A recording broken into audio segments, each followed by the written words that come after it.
Hey everyone, and welcome to the next edition of the Snapchat. As always, I'm joined today by none other than Cozy Snap. Cozy, it's been a wild week. How has your experience been this week? Honestly, man, I was talking to Dexter about this. I've been playing more Snap than ever because of the infinite rank system. I love it, man. It's addicting. I'm a competitive guy. It's what gets me playing these games, and there's some flaws with it, dude. But like, I love chipping away, man. And I'm trying my damnness to get in like the eventually the top 250 is my overall goal on the infinite system. But what about you, man? It's so funny you mentioned that. Prior to the release of the rank system, I wish they would have told us that, like, hey, we're kind of keeping track of your MMR and using it for this new system right off the bat. Because, like, legitimately before this launched, I was doing streams where we were doing, like, these Agatha waifu decks. We were, like, building the worst possible decks that chat could, like, call out. I was, like, turn one snapping, feeding 8 cubes over and over and over again. Right. I did so much damage to my rank. And it's just, but you know what, though? It's, like, for the content, it was so much fun. But I'm climbing. I'm climbing. Oh, 100%. Same, dude. I nuked my MMR from that. But what I love is it does equal out, man. Like, you have to grind a bit more, but like you'll see yourself kind of start rocketing through, but it can be tougher, without question, man. But yeah, dude, this week has been crazy. I've been itching on this side because I want to talk Alioth, bro. Just a yes or no, do you like Alioth as a card? Yes, I do. Yeah. I like Alioth. I think he's cool. Same here. I thought you nailed it last week. You said that we need to see the card play out to see if he's going to be good. And it took about one game of drawing him that I shouldn't have won, that I was like, yeah, okay, he's good, right? Like, this was probably the most frustrating week of him. And just like any card, i.e. Leech, the more people play these kind of cards, the more they become villains of Marvel Snap, which is obviously going to be taking us to the first subject of your side here, man. I'm excited to talk because we kind of have always talked about the villains of Marvel Snap, i.e. the old days of Sherry. Who do you think is the biggest villain today? I'll be honest with you. We got some stats we need to talk about. Alioth is definitely the biggest villain right now. 27% meta share at a 54% win rate. There's two things that stand out there. One, the new hotness. Everyone that has him is playing him, right? But his win rate's actually not that high. 54% is not insane. In comparison, Galactus is at a 15% at 54%. And hey, is it surprising to hear that Alioth and Galactus have the same win rate? And I'm tying them together here because there's no way we can't talk about Alioth without talking about Galactus. We nailed it last week. We said, like, hey, this is going to be a crazy deck. If you're able to drop the Galactus, they literally can't do anything on turn 6. And guess what, Cozy? They can't do anything on turn 6. Like, it's exactly what we expected. It's a 2-cube machine. You know, I think first of all, I have 403 Alioth boosters. I've been playing a lot of Alioth, right? Like, I've pumped in the hours. I haven't upgraded from here. I actually like the purple on the purple. I've played this card enough to know where he works, where he doesn't work. He is like all these cards that come out that are just so frustrating. It's going to take time for people in the player base to build into their system that he exists in the world, right? Like, he's just a very dominating card at what he does. He will lose you games. He will win you games. There's two ties of how he works together. And there's ways to obviously beat him. But man, he's just one of those cards that he's added a new just horde of a combo. Not only on Galactus, but with the lockdown decks, the high Evo decks. Dude, he's filthy. He's probably the most card that if it shows up and you weren't expecting it, you're like, it's infuriating. I love that you said that because the way I've been playing him primarily, I've been playing a ton of Alioth. In fact, I actually convinced one of my buddies that plays pretty casual, like, spend your tokens. I think this card's pretty damn cool because he loves Galactus too. Like, he loves the very disruptive style gameplay. Where I've been playing Alioth though has been in Evo, and it's been by far my favorite use of him because what I've been doing is I've been playing Alioth with Shocker because now I can. More often than not, you'd be surprised how often Shocker hits Alioth or hits Hulk. So you get or Doctor Doom in the list, and you get this 5/6 style play where you're dropping these big bombs on 5 and 6. But the thing I love is I'm running a Storm version, so you can Storm Cyclops, and then like you've won a location. And if you can set up Tempo on the other, I mean, it's just Alioth territory the whole time. And like, I am ripping cubes out of guys' hands because they don't anticipate Alioth in that type of shell. And that's where he might actually be strong, in these lockdown style shells that aren't obvious. The ones that aren't even Galactus might be the ones where you steal the 8 cubes. I love them. Yeah, I mean, yeah, there was my deck guide that came out today when we were recording this. It was the #1 deck that I have climbed with this season is High Evo Lockdown with Alioth. It is, you're right. You just got to cheat one lane and then you win the other. and that's with Hulk or that's with Alioth. And it's pretty damn simple. I mean, it's one or the other. And truly, to me, what's made so much sense is playing Wave in these decks. I explained it in my guide today. Playing Wave on 5 on these high Evo decks, the reason I love it so much, it's not that you restrict them to the one card, although that is nice, because it's a huge counter, especially if you have Doom, Hulk, or Alioth, because that just has synergy. But what people are missing, Alex, do you know what the other reason is? What people are missing? Because they proc all the energy savings across the board. Exactly. You're playing these 6 power cards or 6 cost cards for 4, meaning you're allowed to then get the double, get more on Hulk, get the shocker. Bam, bam. You're getting a lot. Spoken like a true high Evo player. You're getting a lot of bonus there, man. And Alioth in Lockdown will be his future home, it is my guess. I've seen a lot of people saying he's going to get nerfed. I don't think it. I have actually had a long debate with somebody about this. Maybe a 6-4. Maybe. I don't think he needs to be that. The Galactus, I get it. Anything that's ran right now is going to be the villain, especially in just a huge regard of play rate. So if Alioth right now is hated, which it makes sense, it's a new card that's very dominating, that if you don't pay for him, then he's frustrating. But just how X23, we've known about Alioth for a long time. The way the system works, you could have gotten him. For the most part, you could have gotten this card if you really wanted him. You could have gotten him because at a 27% meta share, there is no way. Okay, Spotlight Caches are working. Let's think about this critically. 27% meta share right now is the current stats. There is no way if that card released in the traditional Series 5 system that there would have been a 27% meta share. People were able to unlock this card using Spotlight Caches. They would, like before, they would have only had tokens. They would have had to try. There's no way you unlock it just rolling the collector's reserves. Oh, this would have been a nightmare. The card's getting into people's hands. Yeah, and it's this is a conversation that's just going to piss people off. Like these conversations happen, but truly, it's what I see on my, like I saw someone saying pay to win because Jeff was in a deck. At this point, if you don't have Jeff, you elected not to get him. Like, and he didn't come out in the best week, okay, like per se. So I do understand the Jeff maybe, but when it comes to Spotlight, if you're an active player in Marvel Snap, like the opportunity is right there to get these cards. No, like it's that you have the opportunity to target the weeks that you truly want and roll them with all 4 if you want them. Alioth came out with Snow Guard, man. I don't even remember the other card. What was the other card that he came out with? It was Snow Guard and Hitmonkey. Yeah, Hitmonkey. It was Hitmonkey, which is by far the weakest of the bunch there. So can you believe Snow Guard was a reason to be excited for that cache? By the way, insane. One of my favorite cards in the game. We talked about it last week. So if you don't have it, it's your own. It's your choice there because you elected to probably go for another week, which you then had the advantage that week of X23 or whatever that might have been. It really showcases how it's really valuable to have a forward-facing plan with your tokens, with your Spotlight Caches, because ultimately, when a card really lands like this, right, and you're patient and you see it play out in other decks and realize, hey, this is going to be relevant. And it goes to show that, like, maybe being a little patient, seeing how a card plays out, and then dropping that cache near the end of the week even, might be the best strategy for unlocking the best cards you can. Yeah. And is card acquisition perfect? It's not, guys. That's not my argument here. I just think if you don't have, let's say, well, there's some cards that need to come back around. That's a whole nother conversation. Like Iron Lad, like we should be seeing him again. There's some cards that are like so impactful. I wish we could see them again. But yeah, at that point, definitely, you listen to this, you still have a few hours. If you love Lockdown and if you love Galactus, I would get this card. I wouldn't really hesitate. Although I think he's coming in November as a Spotlight. That will be your next chance to get him if you want to go that route. Villains, man, let's continue to talk about him. Galactus, I think, is one that people want to just focus on, and that's always the hot topic here. One thing that I'll say is cool, and he's a tricky one, but one thing I'll say is cool about him is the way that they have nerfed him back in May, I think.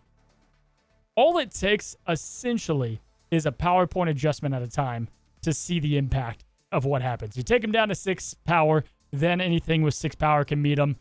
You can keep doing that, right? I think that's the good news if Galactus were to get out of hand in the devs' opinion. You know, we've discussed how Zabu was a really elegant nerf to the original Zabu, but Galactus itself has been a very, very elegant nerf to the original Galactus for that exact reason. You've given every single player in Marvel Snap a tool to deal with Galactus that isn't necessarily a Cosmo or whatever. It's just power. It's doing what you were doing in the game anyways. And so, yes, changing the power value drastically changes Galactus's viability. And with OTAs, we know that that is the potential option here. But at the same time, there's a reason why you mentioned Cosmo being slept on prior, because like there are cards that deal with Galactus. It's not like a complete home run winner every time. It's just when you land that Galactus, Alioth is the home run banger every single time, right? So I understand the frustration. It's a very polarizing card. It's a very polarizing card. I get the frustration, and I also get why people play it. Like the day I had a day one deck. The night it came out, in the morning, it was there for the people, and it had a Galactus in there as a ramp style deck. It was fun, man. It's such a fun deck to play. You have all these different options. You have Black Panther, and then you can do Galactus. You can Odin on top of that. It's filthy. It's disgusting. It's a lot of fun to play. It's also devastating to go up against. Having the Alioth play, and then you know the Odin's going to come too. It's like, God, this sucks. Galactus is tricky because it's never about can you beat him. It's that, like, should he be in his current state? Kind of like how Sandman was, in my opinion, when he was like a 5/5 or whatever that was. Like, was it beatable? Yes. Should it be there? Probably not. That's always the discussion. I'm ad nauseum discussing it at this point. We're going to have to see what the dev team thinks there, but he's definitely one of those cards that I do think is a rightful villain. And there's some cards that don't deserve that tag, like Shang-Chi for 8 months, right? Everyone thought Shang-Chi was the worst card in existence, and now for some reason, everybody's good with him, for the most part. What other cards are in that role? I mean, when you're talking about straight up villains, the next one we'd have to discuss briefly is Wave. You have to, because Wave's at a 24% meta share at a 55% win rate. So now Wave is winning more games than Galactus. It's making Galactus list naturally, but its ability to be an immense tech card, an immense defensive weapon, an immense offensive weapon. It just does so many different things, and this is without Mobius. Isn't it funny, though, how some cards are deemed villains faster than others? Like, Wave and Doom, I still don't think people would look at those and be like, man, these are the villains of Marvel Snap. I just don't see people saying that. As far as Loki, though, Loki had a good 2-day run before he was, like, one of the most hated cards in the game. I would say, if you were to pull the player base, Loki and Galactus would be the highest 2 polled villains of Marvel Snap. Loki at a 19% meta share and a 55% win rate was the next card. And you know what, though? I think people want to play the new thing, right? Loki just came out. It is one of the most fun cards they've released in a very long time. I love the Loki playstyle. I think it's incredible. I think it's so much fun. And so naturally that people want to play that. But at a 55% win rate on aggregate, right? There are some decks that'll outperform, but on aggregate, a 55% win rate, it's not that meta oppressive. And that's why I wonder if they targeted Collector. Although Collector didn't really need to hit that straight, as we talked about before. But I actually wonder, do you think they maybe buff Collector the week after Mobius comes out? Because Mobius is obviously going to eat Loki's lunch. How many times have I said eating lunch today? I said that maybe I'm hungry, but it has to be in consideration that when Mobius comes out, that Collector might get brought back up a couple points, right? Because it's going to destroy those Loki lists. Yeah, I mean, I've been calling it a Band-Aid for a reason. I do think it's temporary, if I'm being honest. That's sometimes the purpose of OTAs, in a sense, right? They want to see how things feel out, and who knows, right? Maybe Shadow King's only... We don't know. It's only Glenn and his master plan, right? At the end of it all. But, yeah, to me, it's so funny how, though, like, Wave, Doom, not a villain in most people's eyes. But to me, it doesn't even matter if he's played. This guy will always be... This guy will always be a villain, right? I know, I just pissed you off. Leech will always have the villain role attached to him. Yeah, it's true. Actually, there's 2 cards I want to talk about. Leech was one of them, where Leech is a 2% meta share, runs a 55% win rate, and every single time someone gets leeched, they take it to Twitter, man. Every single time, right? Like, they get so angry, and I feel it. I get it. It's super frustrating, right? Unless you play a lot of Infinite like I do, and it's pretty sweet, but that's a whole other conversation. But yeah, Leech is infuriating. It is, but it's at a 2% meta share, right?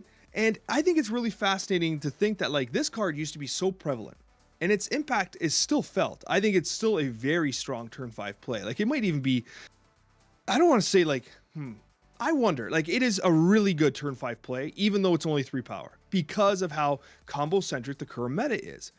But there are some cards that just like are getting forgotten about. Now, Cozy, I'm going to bring something up to you. There's a card that is not hated, has never been hated, has almost never really been discussed as being overpowered, and is one of the highest win rate cards in Marvel Snap. It has a 3% meta share, and it's a part of one of the most popular decks and popular archetypes. That is Sauron. Sauron. Okay. I was going to Pro X. That was my guess. You're going to say Pro X, but it's Sauron. If you think about it, Sauron gets absolutely no flack. No one ever talks about it. It's running a 58% current win rate. It is without question one of the best cards in Marvel Snap. Yet no one hates it. No one hates it. Is it because its effect activates other cards and doesn't feel that bad? Whereas Galactus, which has a 4% lower win rate, does all the boom and hand and I got you, bro, like GG's noob and all that stuff and the thumbs up from the emotes, right? Is it that side that pisses everyone off? Because Sauron is a way better card than Galactus is, but I don't see anyone talking about Sauron. Yeah, it's for sure the effect. I mean, you just nailed it. Where it's like, what is happening to the player? How does it make the player feel? Soren doesn't make the player feel anything, man. Like they get Ebony Maw, Lizard, and Red Skull, and then they lose. Like I don't know. If you Soren to me is like reliable discard in February. If you've been playing this since it came out, like GG, I hope you enjoy your 9 infinite card backs. It's always been so good. I feel like my meta deck report, I'm like, Shuri Sauron, and everyone's like, yeah, move on to the next one. It's like, but wait, it's cracked. Like, it's so good. But yeah, man, sure, like people try to get fancy, I think, with Shuri lists, and I think it's cool. You can. But at the end of the day, Sauron Shuri is insane. The way you said that was so funny. I like anybody listening to the audio didn't see me. I could barely breathe. I was laughing so hard. The way you delivered that, you just get Lizard, Ebony Maw, and Red Skull and then lose. It's true though. That's exactly what happens. And no one thinks, oh, this is Sauron doing this. No one thinks about Sauron and its impact it's having. The turn 6 Ebony Maw. No one pays attention to it. Anyways, Cole, you actually got me there. That was hilarious. Absolutely fantastic. I think this is a good, okay, we should transition here. Talking about like Sauron being an absolutely fantastic card. And yes, there's a lot of new villains out there. But one of the villains was Loki. And I think it's notable to say here that Loki is a season pass card that came in a little hot, albeit hotter than a lot of people expected, right? I remember hearing some pretty notable names saying like Loki was going to be like a 40% win rate card and to pass on the season pass and stuff. And we were obviously a little hotter than that, but I didn't expect it to be like a 60% win rate deck. I did not see that. I think we recognized that it was going to be fun. It was going to be good, but like to actually land as powerful as it did, I think it caught me by surprise. Cozy, what about you? Yeah, I mean, so because I love the playstyle, I had it where I had like, I thought it was gonna be a meta competing card. I had no one could sit here and say they thought it was gonna be the best card in the game, or at least the best deck, which I do think is Loki. I think Loki is the best deck. It's what the best players are playing because you take what they're doing and you do it better. You can be very strategic about how you play it against other matchups. He's one of the most rewarding. We did say this when he came out. If you know other people's decks, he is so rewarding for top levels of play because you know when to play him. You know when you can hold on to him, when you need to play him early, when you just play in to get the collector bonus on the last turn of the game. There's a lot of ways to play Loki. And we just finished ranking every season pass card. And it was cool to see that bell curve, right? It was cool to see where they've done it. And to be honest, outside of the whiffs, like, again, we've talked about this, and it's kind of like tomfoolery now looking back at some of these tweets that were just calling Snap a gotcha game because it's like, give it time to breathe. The fact is with Loki, though, you look back, I think Zabu, Surfer was crazy. To me, Zabu was the most like, what is happening right out of the new year? Like, just completely transformed Snap where it was at in its metagame base at the moment. Loki took the longest to adjust to, almost with Zabu. These two cards dramatically changed decks and how they played and how the meta played out. And so it took a lot to digest it. Do I want all season pass cards that good? Hell no. Do I mind one sprinkled in as long as it's been between Zabu, Hitmonkey, and Loki? I think that's kind of fun. That's kind of cool. I'd rather than be on that side of things. On a 1 through 10, how good should season pass cards be, Alex? I think this should be like, well, what's 5? What's 5? Like, tell me what the baseline is. 5 is not Miles Morales. Let's say 5 is what's like middle of the pack that we said earlier. Like a Black Panther. Black Panther's 5. I'd say Black Panther's like a 7. Let's say 7. You want it to be a playable card. Let's say Black Panther's the median. We're saying Black Panther's the line. It should be a little better than Black Panther. Yep. I think that the reason why I say that is like, listen, okay, we had Nimrod come out. Okay, we had Nick Fury. You know what those cards did to the meta? Nothing. They did absolutely nothing. And then you know what the threads on Reddit and then Twitter and all that, you know what they were complaining about? Stale meta. This game's dying. There's nothing happening. Everyone's bored. And then you get a card like Loki that shakes up everything, shakes it like crazy. And then it's like, well, now it's overpowered. So there's going to be this middle ground. I would rather, and the reason why this topic exists is because I think there's value in letting the season pass cards lean good and let them tune them back. Because if you think about what happened to Phoenix Force, here's a great example. Phoenix Force comes out, sucks. It doesn't suck, but it's way too combo centric. It doesn't feel rewarding. It's not the card. No one buys the season pass, right? Which is that's a whole other conversation financially for the company, whatever. I don't care about that. I care about the meta. I care about the game. I care about the experience. Okay. I'm just saying that right off the, I don't care about the money side. I care about the experience. The experience that month sucked because the season pass cards sucked. The weekend missions sucked. Everything felt bad that had anything to do with Phoenix Force. Okay. Loki's not going to have that problem. Players who are playing Marvel Snap right now are feeling more motivated to play Marvel Snap, whether it's to play Loki, counter Loki, or whether it's waiting for Mobius to come out, which, I mean, is an answer to Loki. Phoenix Force had none of that. Phoenix Force was just a dead bird in the water. Forget about rising from the ashes. Just sprinkle the hose water on it because the card sucked. There was no point. It had to get buffed almost immediately. Is that really what we want?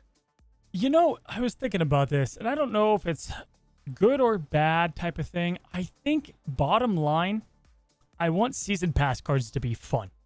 And fun does typically mean good. Like Phoenix Force is a fun card, but it sucks. So you have to have that balance, right?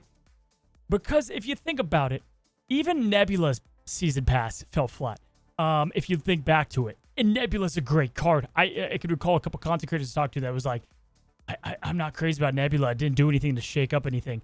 I think season pass cards usually are fun. Hitmonkey, Zabu, Silver Surfer, Loki, all these are fun. I think MODOK to an extent is pretty damn fun. Nimrod became fun, but it took some time. Black Panther fun. Miles kind of fun too, right? Like if you look back, fun cards. Good in Nebula, good in some of these cases. Dawkins, good. It doesn't inspire this change and all this craziness. There needs to be an answer, in a sense, for free-to-play players. That needs to be important if you were to look at it in those lens. Or Second Dinner, I would love for them to introduce some type of, man, I don't know. You give up a whole week of season caches to get the season pass for free. I don't know, right? Something that's not deliberate money in the long run, maybe. But good and bad, I think, yes, they need to be good, like a 7, but I think fun is where it matters, and it's the combination of both, right? Does that make sense? It does make sense, and Loki is definitely fun, right?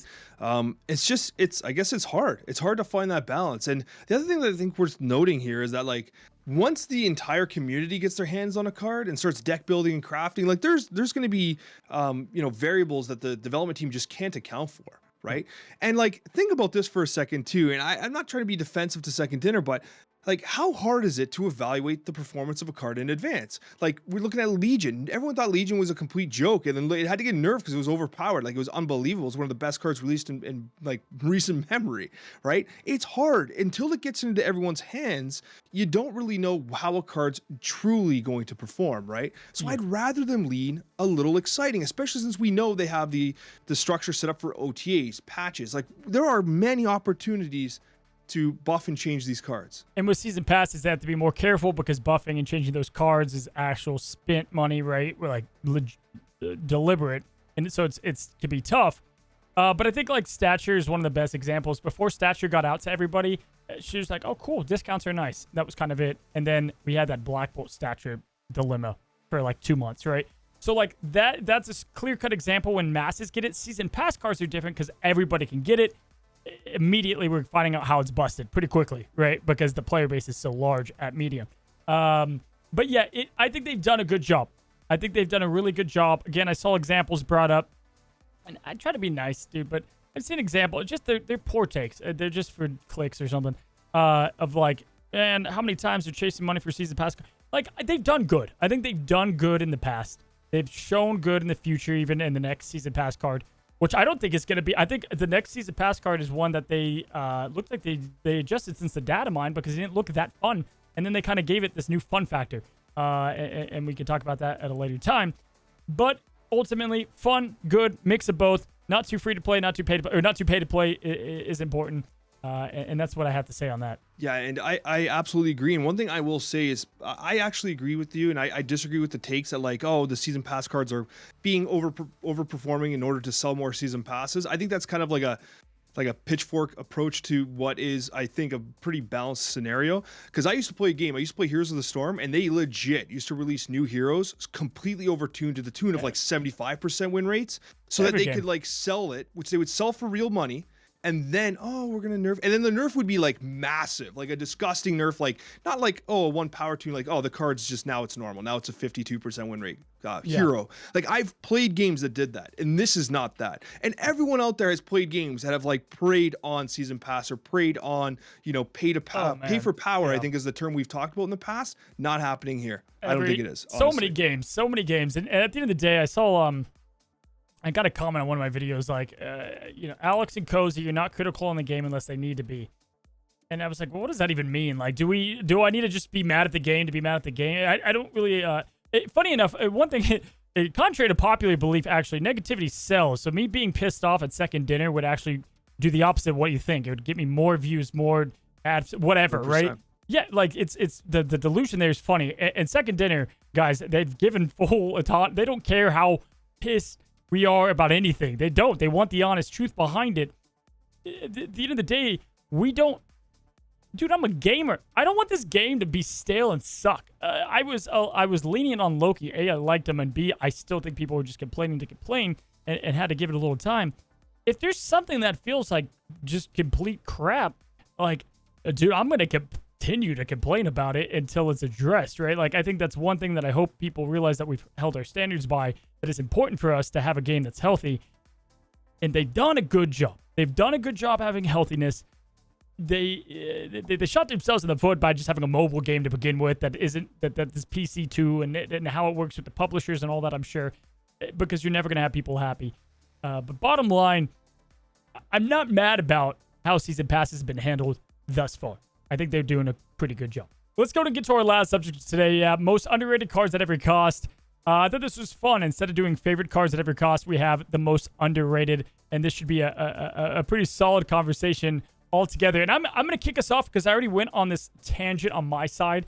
And if you listen to the podcast earlier in the podcast about why I think this card's underrated, Spider-Ham is going to be my candidate for the most underrated one-cost card because it's brand new to being one-cost. And I think people are remembering the bad two-cost Spider-Ham. This is my number one underrated one-cost at the moment. It really surprises me. It really surprised me that like you're calling Spider-Ham, and maybe I have to try more. Maybe I'm falling asleep on Spider-Ham a little bit, but like it's just, again, the recollection of what it was and what it is now. But I mean, you can sneak into more lists. Do you see this getting to a 1-2, or you think it just stays as 1-1? Nope. I think this is exactly where he's going to stay. I think this is. There's no way. I think he's a 1-2. Actually, I think he's going to be a 1-1, and that'll be that. We be honest with ourselves. You like the variant more than you like the card.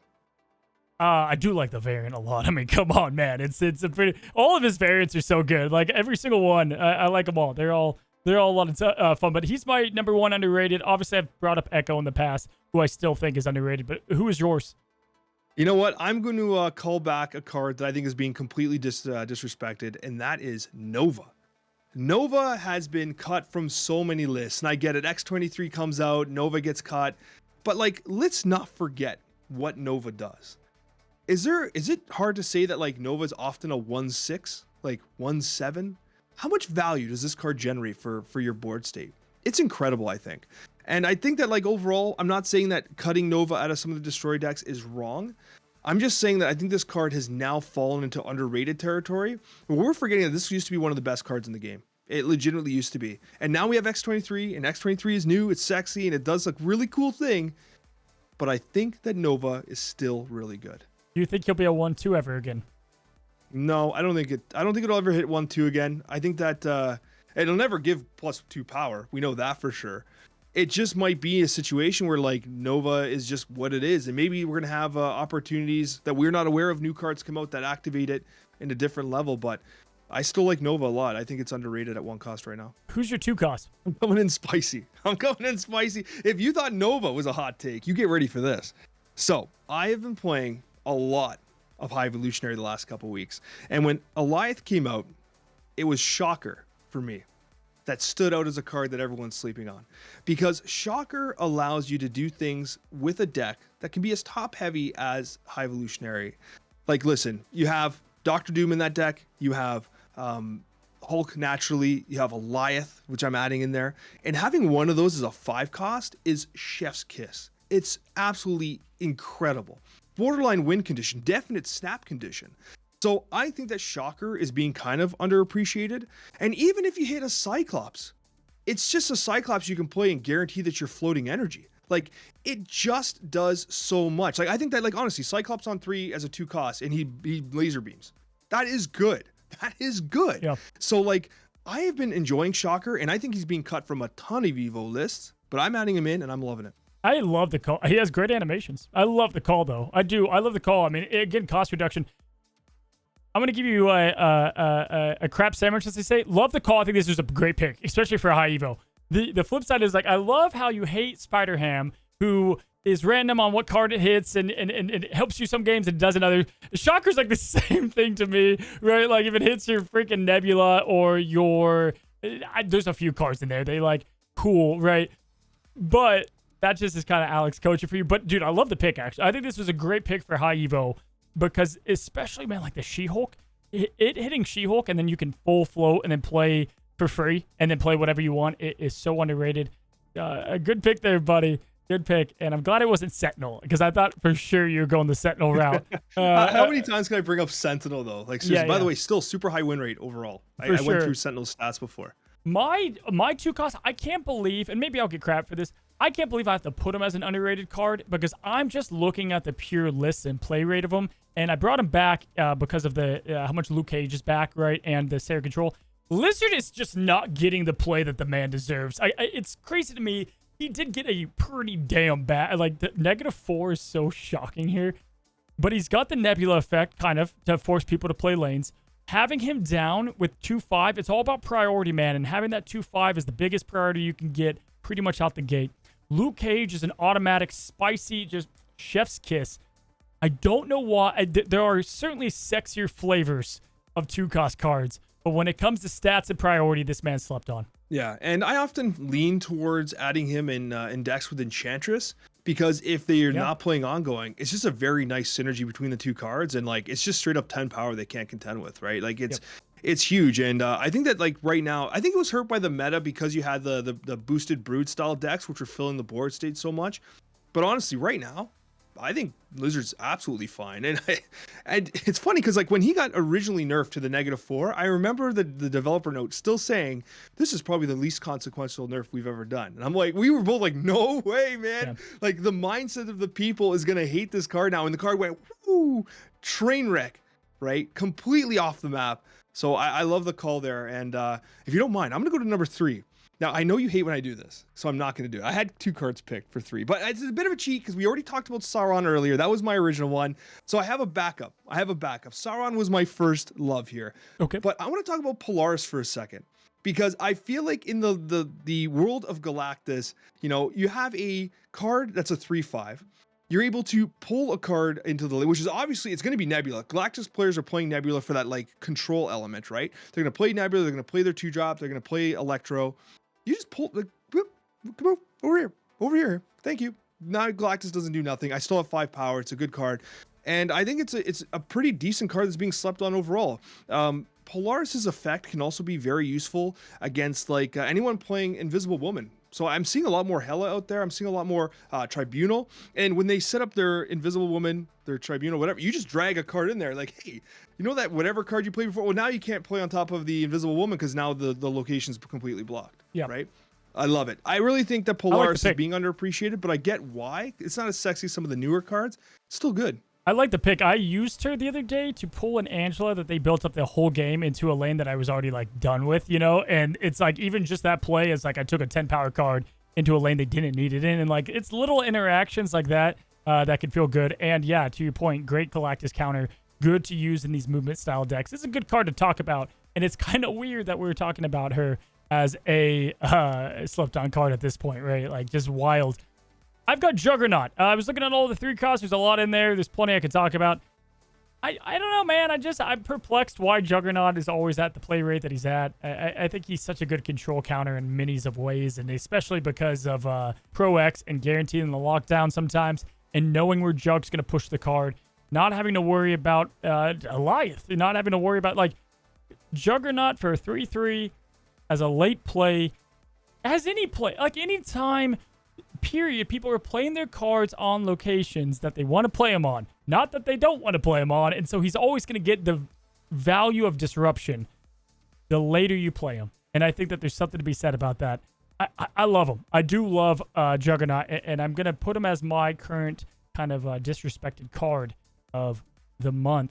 Alex, going into Forecast. Forecast is where I'm adding Enchantress in preparation for the upcoming season, because Enchantress is a card that I feel like a lot of people just don't want to play. I don't know why. Its play rate's pretty low. As we get into Mobius season and with Luke Cage being as prevalent as it is, and like it becomes a much notable tech card. I think what happens is we're not seeing the Darkhawk style decks as often as we traditionally have. So when Darkhawk kind of falls off, I feel like Enchantress falls off pretty easily. You're also seeing Zabu fall off a little bit, so the 3-cost Enchantress on turn 6 isn't really happening. So Enchantress is falling off quite a bit from a meta share perspective. I still think it's a damn good card. It's not what it was when it was 4-6, but I think Enchantress's best days are ahead of her. Yeah, so I had Enchantress as well. Of course, it definitely should be on the most slept on at the moment. And it's wild how tech cards work with popularity. If I was going to pick another, I kind of think White Queen is just this cool card that's always had good value. She gives you intel. Playing her with Quinjet's cool, man, because you get the discount on that. You can see if they've got Alioth. You can see if they've got Dr. Doom. You're going to say something about the variant, okay? It's hot, man. What is there? But, right, isn't White Queen kind of underappreciated? I'm laughing because you used the word cool twice while putting up this White Queen that's like basking in the sun. Then you called her hot. Come on, Cozy. I see what you're doing there. You're on another level with your puns, eh? Like you don't even realize you're doing it anymore. You're just so accustomed to throwing out absolute fire puns at these cards. White Queen is good, especially in a game where like Alioth is a factor and Galactus is a factor, and it is 4-6, which is honestly a pretty impressive stat line. I like the call. I just got my hair cut the other day, and man, I said my first dad joke that, like, you know, amongst like other dads, they're like, right? I had this like young great girl cut my hair, and I was like, she's like, man, your hair is very thick and long, and I was like, yeah, I water it daily, and she just stared at me, and I was like, oh my god, it's happening. Like I'm saying dad jokes, and I'm finding them hilarious, but they're probably not. What do I do about that? You keep telling dad jokes. You just That's the only thing that you can do. You just accept it. I thought that's their problem, not yours. That's what I thought. Okay, I'm glad to know, man. 5-cost cards, Alex. What do you got for 5, man? I think they're all pretty damn good, so it could be tough to pick one. Underrated 5-cost. I don't want to keep saying like this is the spicy one, but like you're gonna laugh. You're gonna roast me here because it's following a bit of a theme. I'm going with it's not Rona. It's Abomination. Hear me out. It's Abomination. Okay. So I've been playing with some value Patriot lists. Yeah. Okay, I've been playing with some value Patriot lists where I'm sliding Abomination back in, and he's still good. And I think he's only gonna get better with Ravonna actually when you can slide in some more value with the Patriot Mystique. But what I will say is, would you believe I've been playing a lot of high Evo, and people still aren't using one of the best tech cards in the game right now, which is Luke Cage. So I've been playing this Toxic Evo when I'm not playing the Alioth Evo, and I'm playing these Abominations for free on turn 6 with Hulks. Very consistently, I will add. Very consistently, because I'm playing Hazmat as a tempo card like on turn 4 or whatever, turn 3, and like this Abomination's a 2-1 0-cost card. It's disgusting sometimes.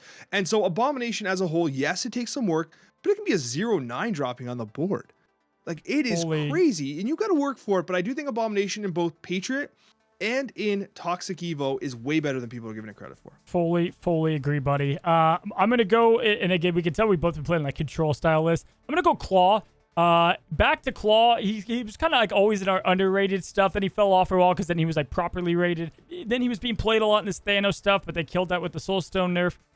Claw is your answer to getting sick and annoyed of these dumbass Pro X, Jeff, the Cyclops, Storms, did all of that going on. Claw just answers that with the exact correct amount of power that he needs. Even if somebody is going to play Pro X and Jeff and you somehow play nothing there, you can still tie that power. Like it is the card that answers that, albeit it's almost like I kind of sometimes wish he was a 4-cost that did less power in the lane.